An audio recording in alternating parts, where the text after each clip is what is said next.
With the farewell to Cripple Creek and again on Highway 50, the Buick Skylark reaching a summit on the Continental Divide, Monarch Pass, revered as one of Colorado's most scenic overlooks.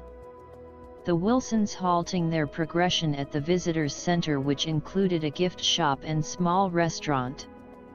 The family taking notice of the aerial tram for those wanting to acknowledge the cable journey across a canyon to Monarch Ridge. The family taking a brief refreshment pause in the prevailing thin-air Colorado environment, acknowledging the postcard scene exposition. Gary uncomfortable with the thin air of the 11,000-foot elevations, but relief was coming as they traversed downhill toward Gunnison, their westward journey continuing. The city and also the county of Gunnison, Colorado was named for John W. Gunnison, a surveyor for the Pacific Railroad in 1853. His demise coming from the Indians of the Ute tribe resenting the intrusion in their majestic domain, the Tomichi Valley. Its area included the marvelous expanse of Gunnison. The valley, a scenic wonder, nestled at 7,200 feet, with the majestic Gunnison River. Unlike the Whitewater, Arkansas, which the Wilsons had witnessed during their scenic Highway 50 travels, this smaller river journeys through the wide-spreading Gunnison-Tomichi Valley, mostly presenting a presence of serenity. The Gunnison Super 8 motel lodging accommodating Gary and his family for the night. The morning found the Wilsons traveling north to the hamlet of Crested Butte, a small scenic community 30 miles north of Gunnison. Crested Butte was primarily a winter season activity center with ski lodges and lifts. The pronounced presence of 12,162-foot Crested Butte with its sloping 2.6-mile ski run overlooking the community. The township with less than 1,200 was dotted with small sundry shops, Gary finding an atmosphere reminiscing of the hippies communities from the bygone era of the 60s. The return to Gunnison on Highway 135 found the outset of the Gunnison River. It was a confluence of the Taylor River tributary from Crested Butte and the East River, the two coalescing to form the Gunnison at the town of Almont, 15 miles north of the municipality of Gunnison. The river flowing southwest, then making a horseshoe turn, changing and flowing northwest before entering the Colorado River at Grand Junction.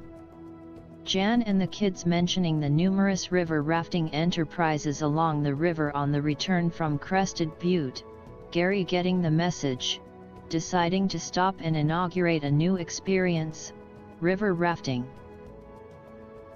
The sign reads Scenic River Tours, Gary halting the Buick's journey to inquire, recognizing that Robert and Sandy's excitement starting to blossom with expectation. The world of river rafting and unknown to the family, the explanation of whitewater rafting being discerned, a Type 1 voyage being a gently float down a river, advancing in scale to a whitewater Type 5 perspective, requiring experience to work as a crew member, able to adhere to the instructions from the guide without hesitation. The juncture of the Gunnison River, its flow towards the town, was a rafting category Type 3, not a floating experience, but in respect, not a hazardous whitewater Type 5 encounter either. The Wilsons adorning their life jackets, boarding the raft, taking their assigned rowing positions. With cast-off they listened to the instructions from the experienced helmsman. Even with their attentiveness they were still able to absorb the beauty of the countryside and the enhancement of the sparkling clear brisk-moving river. The 45 minutes of passage was an onstage presentation of Colorado's natural beauty. The quiescence experienced with the roar of the river, then a calmness, the silence of serenity abounded with the husbandry of nature, the charisma of the flowing river removing all thoughts of the quotidian world. Gary subliminally making a mental note, having experienced the gleam in his children's eyes, plus his own countenance, this first experience of rafting would not be their last. Again the westward journey began, the Wilsons departing Gunnison, Highway 50 still a bulwark of progression. Another 2 hours would find their destination. The high-altitude plains of Colorado and Blue Mesa Reservoir promulgated before them, the largest body of water in Colorado, Gary having never experienced a 36-mile-long reservoir.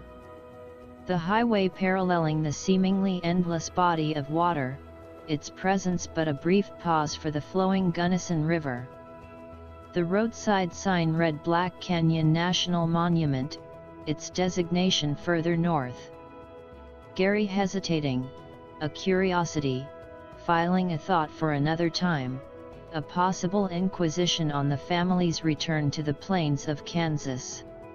Arriving at Montrose, their westward trek 0 and Highway 50 coming to an end, the Buick turning south on Highway 550, an hour's journey to embrace their destination, a small sequestered community of 800, slumbered at 7,792 feet, nestled in the western slopes of the Rocky Mountains, its prominence proclaimed as the Switzerland of America, Ouray, Colorado.